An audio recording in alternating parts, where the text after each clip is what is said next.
Dans ma précédente vidéo de latin que j'ai terminée brusquement pour ne pas être trop long, j'ai laissé un certain nombre de points en suspens que je vais maintenant t'expliquer plus avant.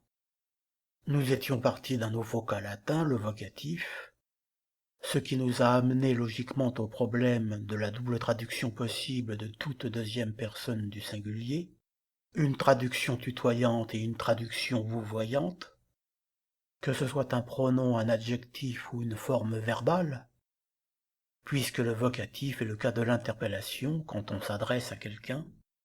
Il faudra donc savoir si dans notre langue on opte pour une traduction tutoyante ou une traduction vouvoyante. Après quelques exemples simples, nous avons proposé des vers du poète latin Lucrèce, Titus Lucretius Carus, son fameux Tout émet, qui s'adresse au lecteur au vers 102 du chant premier du De Rerum Natura. Le génitif pluriel Watum de Wattès, le poète, nous a fait passer par la case Rimbaud, avec son magnifique Wererat, c'était le printemps, rédigé en classe en novembre 1868.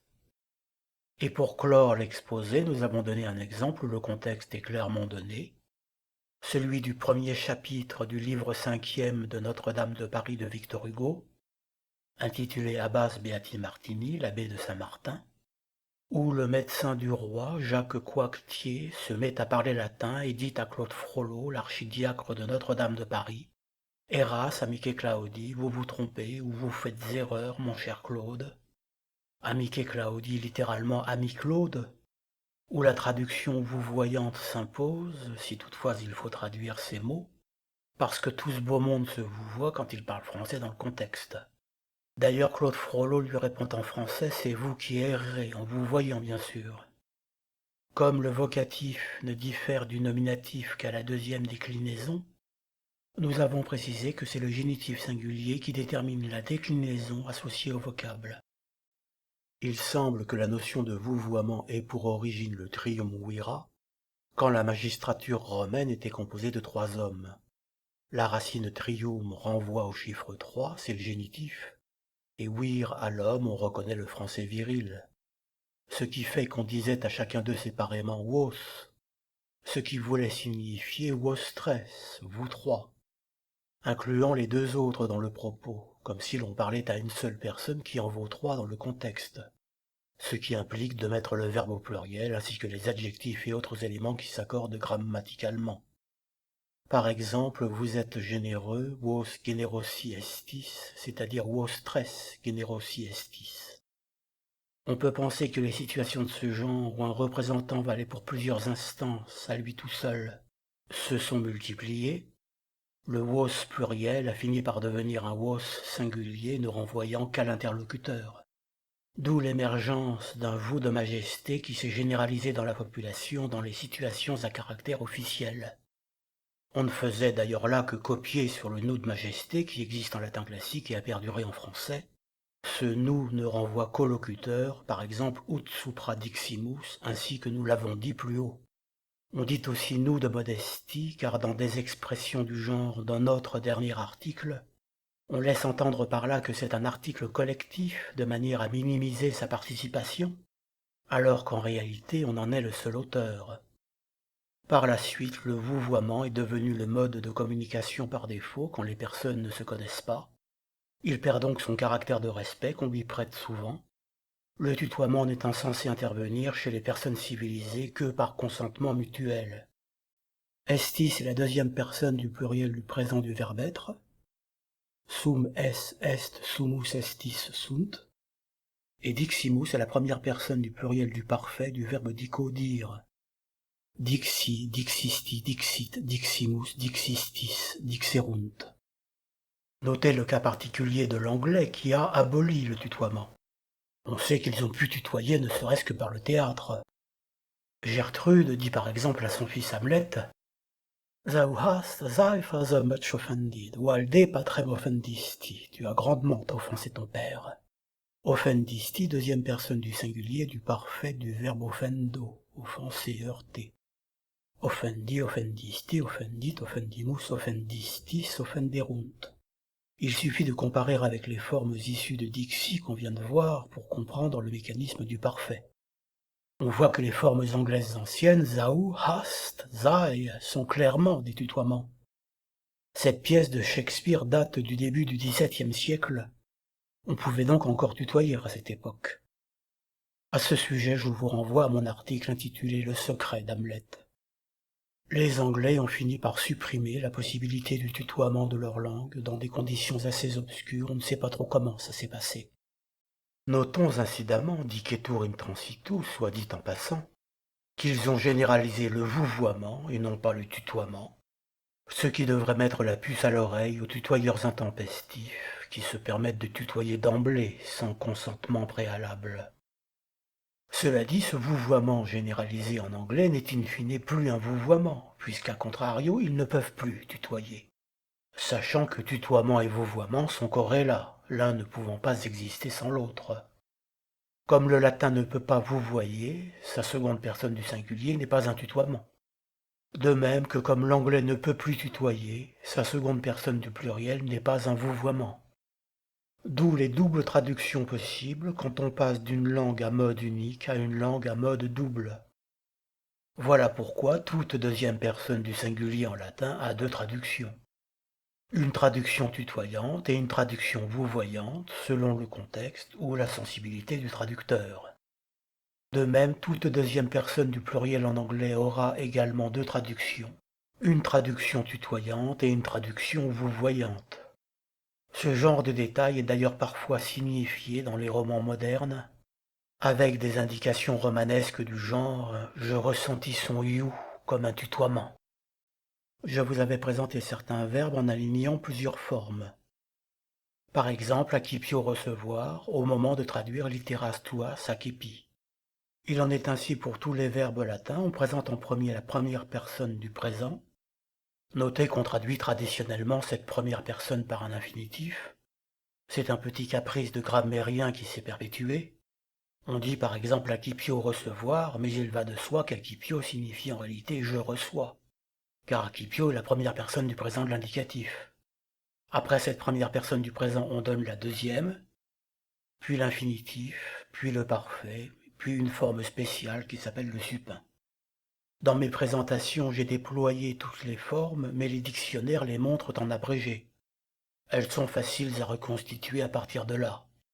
Sur la base de ces 5 formes primitives, vous en concluez la conjugaison associée, et par conséquent la totalité de la conjugaison pour le verbe donné.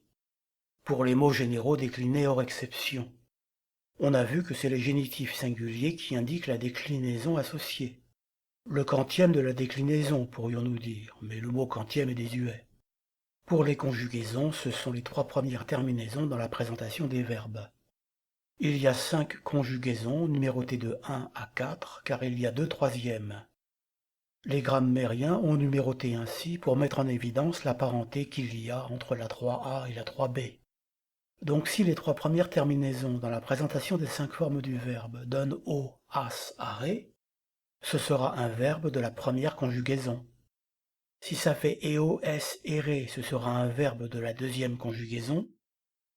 O, is, ere de la troisième A, io, is, ere de la troisième B. Vous voyez qu'il n'y a que le i initial de différence entre 3A et 3B. Et enfin, si ça donne io, is, ire, ce sera la quatrième conjugaison. Par exemple, pour le verbe acipio, vous en concluez facilement qu'il s'agit de la conjugaison 3b, puisque les 3 premières terminaisons de sa présentation sont io, is, ere, qui sont celles de ce type de conjugaison. Nous avons également rencontré le verbe cado, tomber, et donc aussi coïncider, tomber juste, convenir. Et on a vu ce verbe car les cas latins se disent casus, issus du supin de cado. Nominativus casus ou nominativus tout court, et ainsi de suite pour les autres cas latins.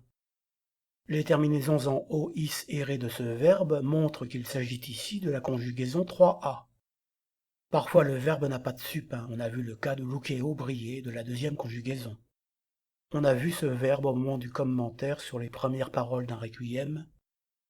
Requiem aeternam dona eis domine et lux perpetua lucea teis. Donnez-leur Seigneur le repos éternel, en traduction vouvoyante. Dona est l'impératif de la deuxième personne du singulier du verbe dono, donas, donare de la première conjugaison. Donna est une deuxième personne du singulier qu'on traduit par un vouvoiement. On dit bien notre Père qui êtes aux cieux, c'est bien le vouvoiement du Père. Donnez leur Seigneur le repos éternel et que la lumière perpétuelle brille pour eux. Les paroles d'un requiem sont fixes, c'est au musicien à composer la musique qui est censée correspondre à ces mots latins. Il peut y avoir quelques variantes d'un requiem à l'autre dans le choix des versets, mais il commence toujours, en tout état de cause, par Requiem aeternam dona eis, Domine et lux perpetua lucea teis. Donc les trois premières terminaisons de la présentation des verbes sont une clé pour déterminer le type de conjugaison visé par le verbe, à partir de laquelle la totalité des formes verbales peuvent se déduire facilement, sauf verbes irréguliers bien sûr qui ont leurs exceptions spécifiques. Il en est ainsi pour les verbes actifs, mais il en est de même pour les verbes passifs associés. On appelle passif la forme verbale qui résulte de l'inversion du sujet et de son complément. Par exemple, le paysan laboure son champ devient au passif le champ est labouré par le paysan. Dans la première phrase, le paysan est sujet et le champ est complément. Dans la seconde, c'est le champ qui est sujet et le paysan qui est complément. C'est ce qu'on appelle le complément d'agent. Le complément d'agent est ce qui réalise l'action quand on passe du passif à l'actif. Ce qui donne en latin agricola agrum arat, agricola au nominatif en tant que sujet de la phrase, agrum accusatif en tant que complément d'objet direct du verbe arat. Au passif, cela donne ager ab agricola aratur. Ager au nominatif en tant que sujet de la phrase, agricola à l'ablatif à cause de la préposition ab plus ablatif. Le complément d'agent d'un verbe passif est annoncé par la préposition ab s'il s'agit d'un être animé. Sinon, si ce n'est pas un être animé, si c'est une idée ou une chose, c'est l'ablatif seul. Le verbe aro labourer va donner au présent de l'indicatif aro, aras, arat, aramus, aratis, arant. Donc on voit qu'arat est bien la troisième personne du singulier. Au passif, aro va donner aror, araris ou el arare. Cela signifie qu'à la deuxième personne du singulier, on peut aussi bien dire araris qu'arare. La conjonction well signifie ou bien. Ça veut dire qu'on peut utiliser l'une ou l'autre forme, elles signifient toutes deux exactement la même chose. Donc aror, araris ou arare, aratur, aramur, aramini, arantur. Donc aratur est bien la troisième personne du singulier du présent passif du verbe aro. Notez que la deuxième personne du singulier du présent passif a la même forme que l'infinitif. Arare est à la fois l'infinitif et la deuxième personne du singulier du présent passif. Et il en est ainsi dans toutes les conjugaisons. La forme en ré est également la deuxième personne du singulier de l'impératif passif. Donc amare par exemple pourra signifier soit aimer si c'est l'infinitif, soit tu es aimé en traduction tutoyante ou vous êtes aimé en traduction vouvoyante au présent passif, soit encore sois aimé en traduction tutoyante ou soyez aimé en traduction vouvoyante à l'impératif passif. Et de même pour les conjugaisons numéro 2, 3a, 3b et 4. C'est peut-être pour cette raison qu'on trouve plutôt pour les deuxièmes personnes du présent passif les graphies en ris, ce qui évite la concurrence avec les deux autres écritures, mais de toute façon il ne peut pas y avoir d'ambiguïté car ces formes n'ont pas du tout le même contexte syntaxique. Autre exemple de passage de l'actif au passif, la pluie arrosait la ville. Au passif, cela donne la ville était arrosée par la pluie. La voix active donnera en latin imber urbem adspergebat, imber nominatif, sujet de la phrase, urbem accusatif, complément d'objet direct du verbe adspergebat. Au passif, cela donne urps imbre adspergebatur. Ici, pas de préposition ab, mais l'ablatif seul, car la pluie n'est pas un être animé, animal ou être humain. On reconnaît le verbe asperger, adspergebat, troisième personne de l'imparfait. En rajoutant la désinence ur, on obtient la forme passive. Désinence du verbe desino, desinis, desinere, desi, desitum, finir. On voit que ce verbe est de la troisième conjugaison a. Une désinence est donc une terminaison, on dit aussi un suffixe. La cinquième forme dans la présentation des verbes est le supin, du latin verbum supinum, mot couché sur le dos. On entend par là la signification fondamentale du mot. En français, cette notion n'existe pas, mais par rapport au verbe aimer, par exemple, ce serait soit l'infinitif, soit le substantif amour. c'est-à-dire la signification essentielle du mot sans dérivation par accord ou transformation quelconque. Le mot à l'état brut, pourrions-nous dire. Par exemple, pour le verbe specto, regarder, ce sera la forme spectatum. Le supin a trois utilités. Premièrement, la création du participe passé. À partir de spectatum, on crée spectatus au masculin, spectata au féminin, spectatum au neutre. Regarder ou ayant été regardé, formes à partir desquelles on pourra construire toutes les formes passives composées. Par exemple, tu as été regardé se dira spectatuses ou spectataes. Réciproquement, spectatuses ou spectataes pourra se traduire par vous avez été regardé en traduction vous voyante. Si l'on s'adresse à plusieurs personnes, vous avez été regardé se dira spectati estis ou spectatae estis. Deuxième utilité du supin, expression du but avec un verbe de mouvement. Venir, s'en aller, fuir, bref, il faut que ça bouge. Veniunt spectatum, ils ou elles viennent pour voir.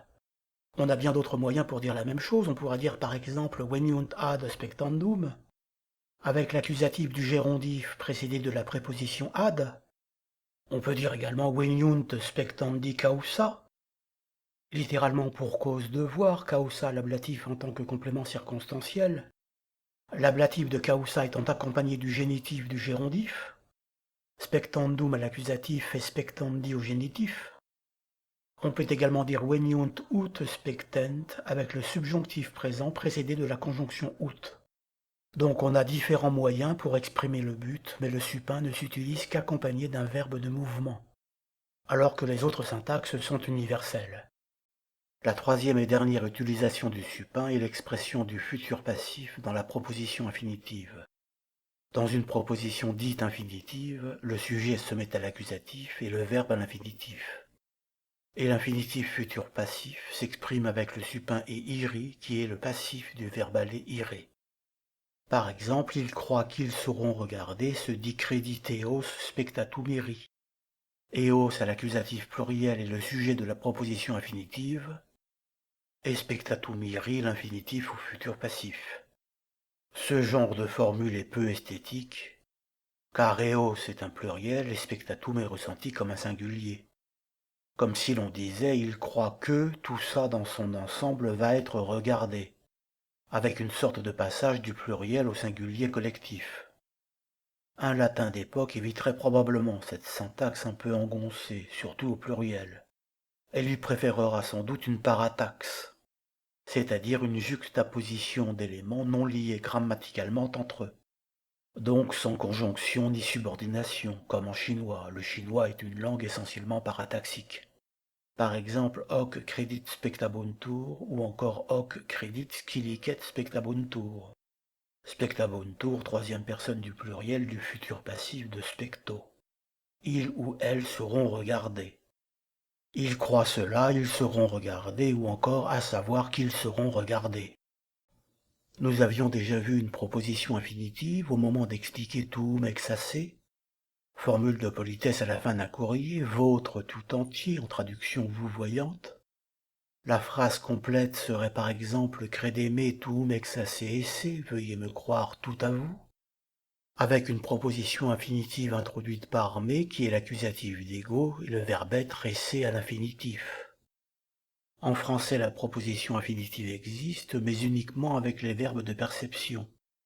Par exemple, j'entends les oiseaux chanter.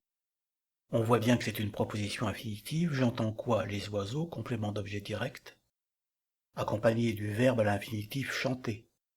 En latin, a audio aves canere, avec aves à l'accusatif sujet de la proposition infinitive, et canere infinitif du verbe cano chanter. Canere ou cantare du verbe canto, c'est à peu près pareil. Donc on aurait pu dire audio aves cantare. Autre exemple, je vois le chat se balader, video felem ambulare. Ces propositions infinitives sont possibles en français parce que j'entends ou je vois, audio well video sont des verbes de perception. En latin, ce principe est plus général et s'applique aux verbes de déclaration comme dire, d'opinion comme croire, de connaissance comme savoir, de sentiment comme se réjouir, s'affliger, de volonté comme vouloir, ne pas vouloir. Il y a un autre cas de proposition infinitive en français, c'est quand le sujet de la principale est le même que celui de la subordonnée. Par exemple, j'espère venir. Venir à l'infinitif s'applique au sujet je de la principale. La phrase signifie j'espère que je viendrai. On évite la répétition du sujet en utilisant l'infinitif dans j'espère venir. Ou encore ils disent être loyaux. De la même façon, le verbe être s'applique au sujet il de la principale. La phrase signifie ils disent qu'ils sont loyaux avec répétition du sujet. J'espère venir se dit sperum et venturum. On sous-entend ici le verbe être, mais on peut très bien dire sperum et venturum esse. Mais accusatif d'ego sujet de la proposition infinitive. En latin, le sujet de la proposition infinitive doit être exprimé, même si c'est le même que celui de la principale. Il ne peut pas être sous-entendu. Et venturum est le participe futur de venio, venir. Si c'est une femme qui parle, il faudra mettre ce participe futur au féminin. Il faut donc remplacer venturum par venturam. Sperum et venturam, ou sperum et venturam esse. Mais cette syntaxe s'applique en latin avec n'importe quel sujet de la proposition infinitive, qu'il soit ou non le même que celui de la proposition principale. J'espère que vous viendrez se dit spero te venturum si l'on s'adresse à un seul homme, et spero te venturam si l'on s'adresse à une seule femme. La phrase française est alors un vouvoiement qui se rend en latin par une seconde personne du singulier. Si c'est à un groupe de personnes qu'on parle, on dira spero vos venturos. Si ce ne sont que des femmes, spero vos venturas, à chaque occurrence on peut sous-entendre ou non le verbe être, esse. Ils disent être loyaux, dicunt se probos esse ou se probos tout court. Se est le pronom réfléchi de la troisième personne à l'accusatif, pronom réfléchi qui renvoie au sujet il de la principale, et probos attribue du sujet se à l'accusatif également. Le pronom réfléchi se vaut tant pour le masculin que le féminin, tant pour le singulier que le pluriel. Dicit se probum, dicit se probam, dicunt se probos, dicunt se probas. Il dit être loyal, elle dit être loyale, ils disent être loyaux, elles disent être loyales. La proposition infinitive pose un problème qui est peut-être une des causes de ce qu'on pourrait appeler l'échec des déclinaisons. Puisqu'elles ont disparu des langues romanes, on appelle ainsi les langues issues du latin. Français, italien, espagnol, portugais, roumain, provençal, romanche, pour ne citer que les principales. La proposition infinitive recèle en effet une aberration. Puisque le sujet se mettant à l'accusatif, il ne se distingue plus de l'objet qui se met également à l'accusatif. On met donc à égalité par ce principe le sujet et l'objet, ce qui annule de facto les déclinaisons. Dans beaucoup de cas, ça n'a pas d'importance parce que le sujet et l'objet ne sont pas au même niveau. On ne peut donc pas les inverser. Par exemple, dans l'énoncé l'orateur lit son discours, on voit bien que l'inversion du sujet et de l'objet n'aurait pas de sens. Rhetor orationem legit. Rhétor qui donne rhéteur en français, dans l'Antiquité c'était un maître de rhétorique. Le H vient du fait que ce mot vient du grec ancien rhétor, qui commence par la lettre rho, lettre qui est surmontée d'un esprit rude, ce qui s'écrit H dans la translittération en français. Parfois il y a une tolérance, le mot rhapsodie par exemple peut s'écrire avec ou sans H, mais la plupart des graphies conservent ce H qui montre l'origine grecque du mot. Rhétor ou orator, mais rhétor est plus orateur en tant qu'homme politique. En proposition infinitive, par exemple je dis que l'orateur lit son discours, on va avoir dico rhetorem orationem legere. Rhétor devient rhétorem dans la proposition infinitive, et la forme conjuguée legit devient l'infinitif legere. D'où dico rhetorem orationem legere avec deux accusatifs. Un accusatif sujet rhétorem et un accusatif objet orationem. Mais comme du point de vue du sens, l'un est forcément sujet et l'autre forcément objet, la phrase est claire. Mais dans des cas réciprocisables, comme celui que j'avais donné à dessein dans mon initiation au latin, le paysan voit le chat pour précisément pouvoir inverser le sujet et l'objet afin de se familiariser avec les déclinaisons.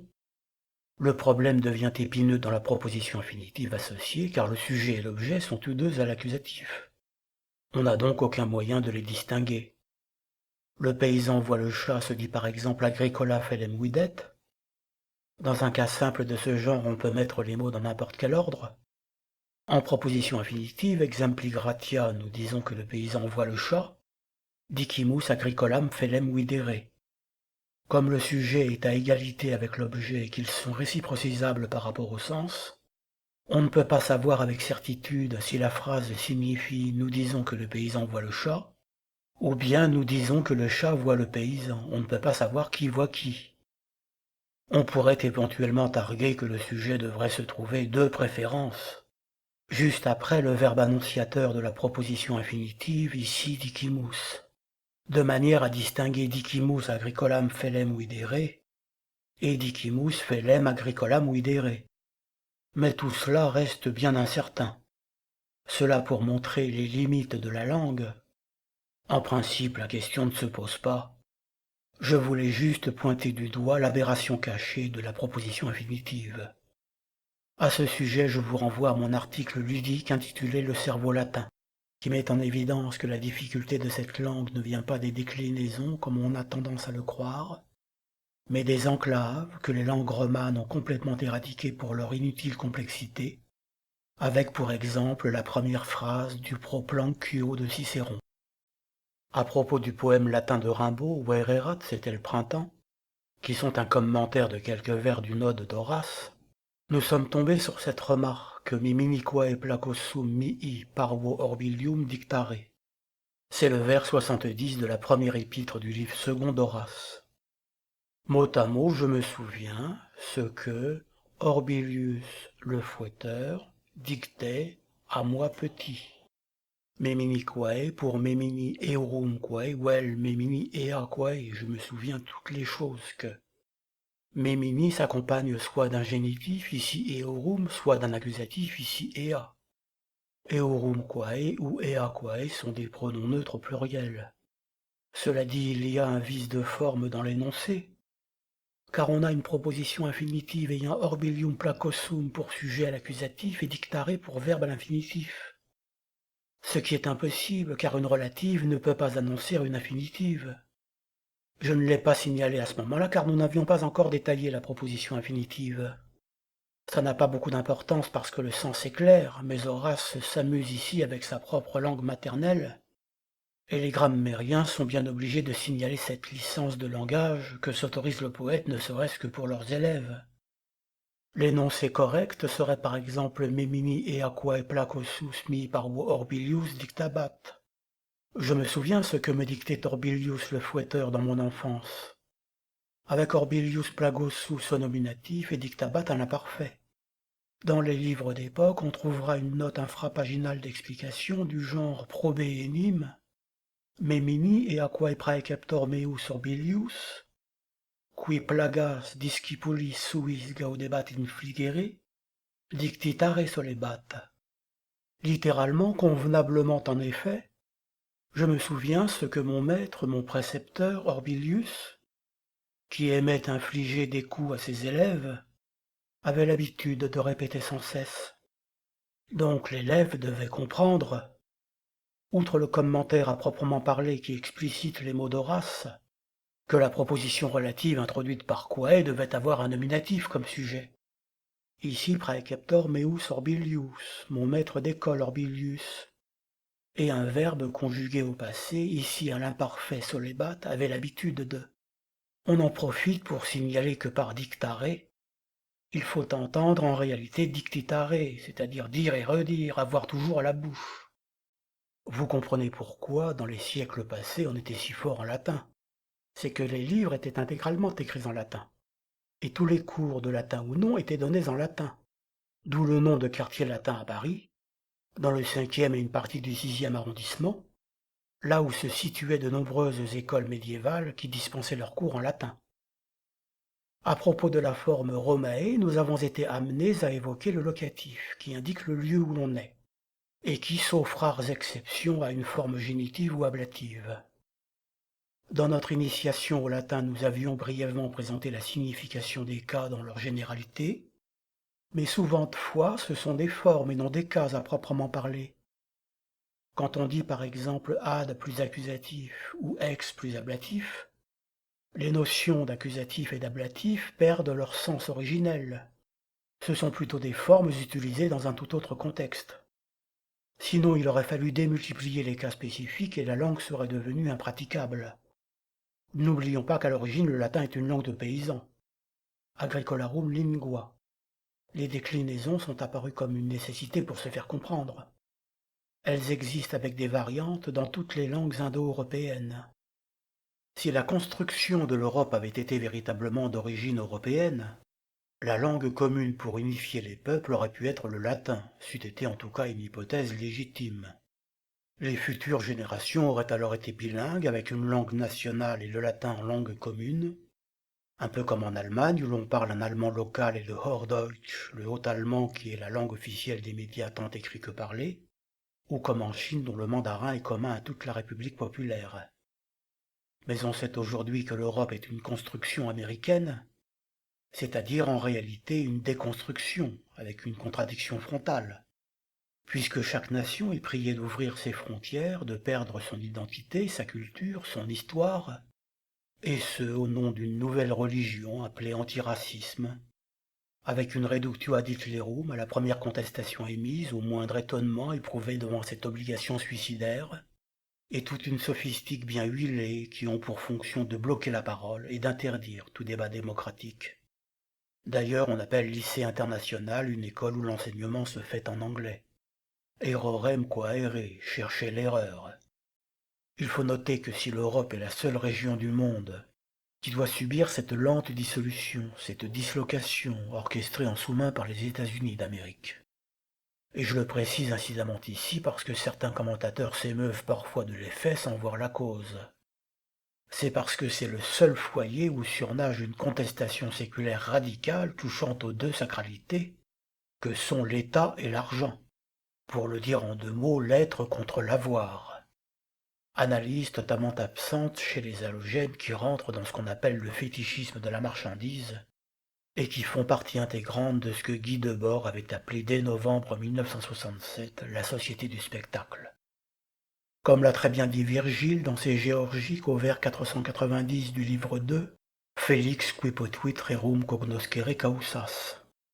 Heureux celui qui peut connaître les causes des choses.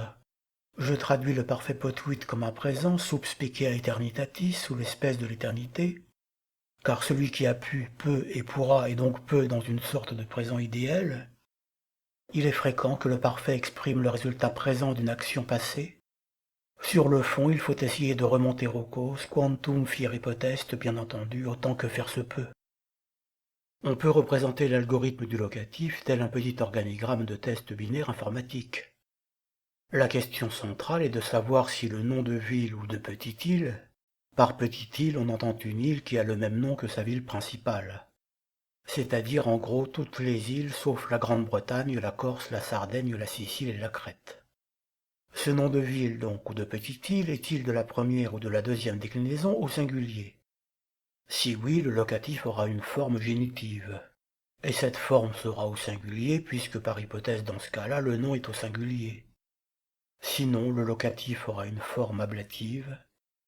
Au singulier si le nom est au singulier, au pluriel si le nom est au pluriel. Roma est de la première déclinaison au singulier, donc son locatif a la forme génitive Romae. La ville de Lyon se dit Lugdunum. Ce nom est de la deuxième déclinaison au singulier, donc on dit Lugduni. Athénae est de la première déclinaison, mais au pluriel. Son locatif a donc la forme de l'ablatif pluriel Athénis. Grenoble se dit Gratianopolis, de la troisième déclinaison.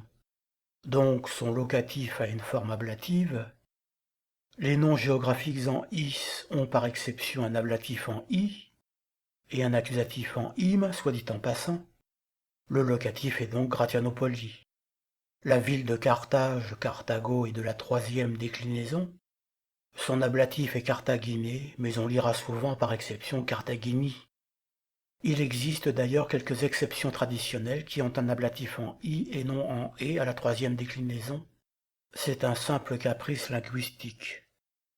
Je suis né à Paris se dira donc natus sum Lutetiae, ou natus sum Lutetiae Parisiorum. Paris se dit Lutetia tout court ou Lutetia Parisiorum, la lutèce des Parisiens. Si c'est une femme qui parle, il faut remplacer le masculin natus par le féminin nata. Natasum Lutetiae ou bien Natasum Lutetiae Parisiorum. Ils ont vécu à Rouen, Rothamagi Wixerunt. Rotamagus de la deuxième déclinaison au singulier fait rotamagi au génitif. En ce temps-là, nous habitions à Orléans, illo tempore Aurelianis habitabamus. Aureliani de la deuxième déclinaison, mais au pluriel, donc locatif à l'ablatif pluriel. Ce traité de paix a été établi à Avignon, hoc pacis poedus Avignone constituit. Avenio de la troisième déclinaison fait Avignone à l'ablatif.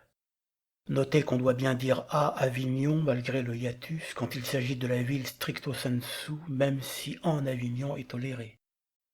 Nous avons évoqué le verbe loquor, parler, au moment de commenter les vers 102 et 103 du chant premier du De Rerum Natura de Lucrèce.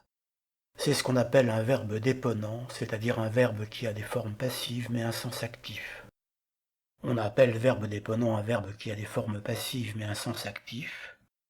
Du latin depono, déposer, comme s'il avait déposé son sens passif au profit de l'actif. Ce sont les grammairiens qui ont proposé ce nom pour exprimer cette curiosité. C'est une des difficultés de la langue latine car il ne faut surtout pas penser ni traduire par un passif. À partir du verbe amo, aimer, on en déduit la forme passive amor, je suis aimé, la terminaison or est passive. Mais loquor, bien qu'ayant une terminaison passive, a un sens actif, je parle. J'ai parlé se dit locutus sum si c'est un homme qui le dit, locuta sum si c'est une femme. De même par exemple sequor, suivre. On lira souvent dans les ouvrages scientifiques exeo sequitur, de là il s'ensuit que, ou bien il s'en ensuit que. On dit par exemple en logique mathématique ex falso sequitur quodlibet, du faux il s'en ensuit n'importe quoi. On exprime par là que la mathématique est une science du vrai, ce qui fait que l'hypothèse doit être considérée comme vraie dans le raisonnement. C'est ce qui explique que la valeur de vérité de l'implication A implique B et non A ou B. Sans rentrer dans les détails, vous voyez que si l'hypothèse A est fausse, B peut être n'importe quoi, quodlibet, donc vrai ou faux, sans contradiction du point de vue de la valeur de vérité de l'implication dans son ensemble qui reste vrai. Quand on dit dans la vie ordinaire une assertion du genre si A alors B, ce qui équivaut à dire s'il y a A il y aura B, on ne s'engage sur B que si A est vrai, avec une contradiction évidente si B est faux, seul cas où l'implication est fausse. Mais si A est faux, on n'est tenu à rien du point de vue de B sans conséquence pour la vérité de l'implication. D'où cet adage très connu en mathématiques ex falso sequitur quodlibet. Comment traduirions-nous? Le latin était parlé dans une petite région d'Italie appelée le Latium. Dans une petite région d'Italie se dira in paroi Italiae regione, avec paroi regione à l'ablatif appelé par la préposition in, et le génitif Italiae qu'on enclave de préférence entre l'adjectif et le substantif. C'est ce qui explique qu'on parle souvent de génitif enclavé. Appelé le Latium, on pourrait dire par exemple nominé latio, avec latio à l'ablatif par attraction de paroi regione, et nominé qui est une sorte d'ablatif adverbial par son nom. Nominé invariable dans ce cas-là sera accompagné du nom au cas voulu. On peut aussi transformer par une petite relative qui est appelée le latium quaelatium vocatur, ou quaelatium non cupatur, c'est à peu près pareil.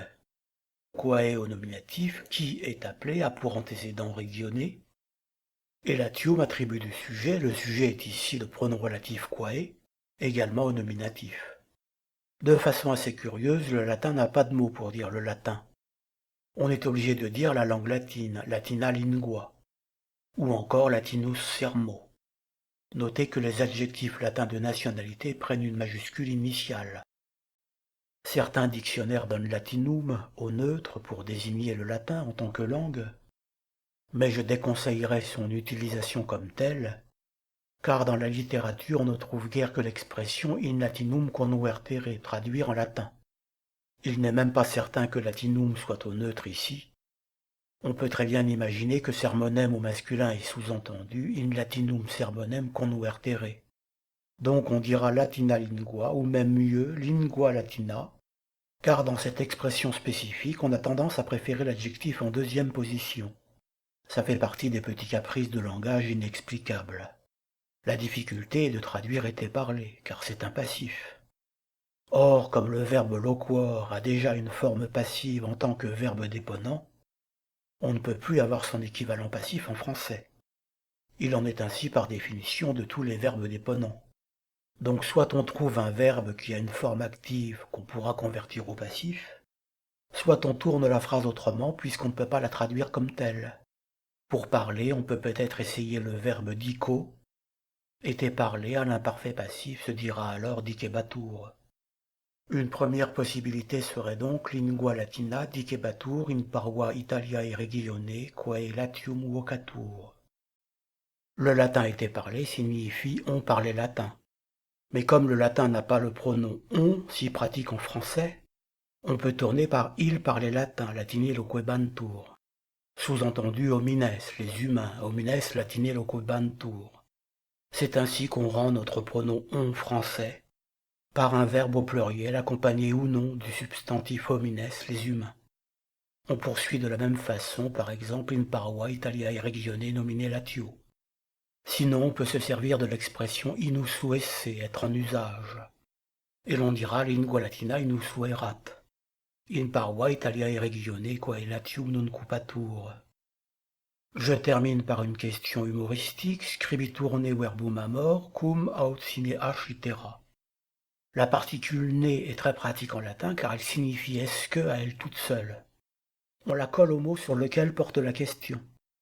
Venistine lutetiam êtes-vous allé à Paris, en traduction vous voyante.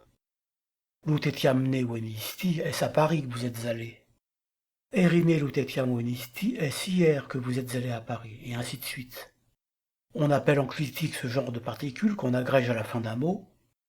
Il n'est pas obligatoire, on peut se contenter comme en français de la seule intonation pour exprimer une question. Venisti lutetiam venisti, eri lutetiam venisti.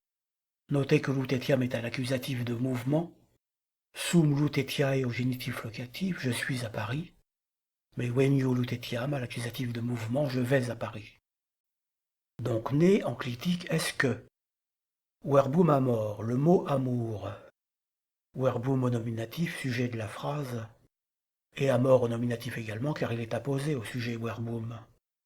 Scribitur est écrit. Scribitur présent passif du verbe scribo, écrire. En français, on traduit ce genre de passif par notre fameux pronom on. Est-ce qu'on écrit le mot amour?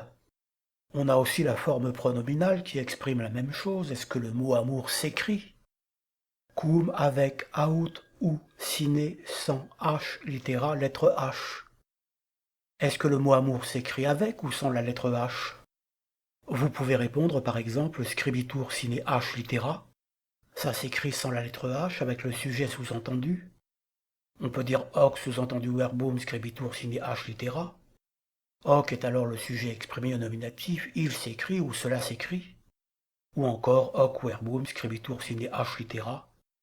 Avec hoc verbum, sujet exprimé en clair au nominatif, ce mot s'écrit sans la lettre h. En latin, ça donne pas grand-chose, mais en français, il y a un moyen mnémotechnique pour s'en souvenir. L'amour, c'est mieux sans la lettre H, c'est-à-dire sans la lettre H mise. C'est-à-dire l'amour, c'est mieux sans la chemise.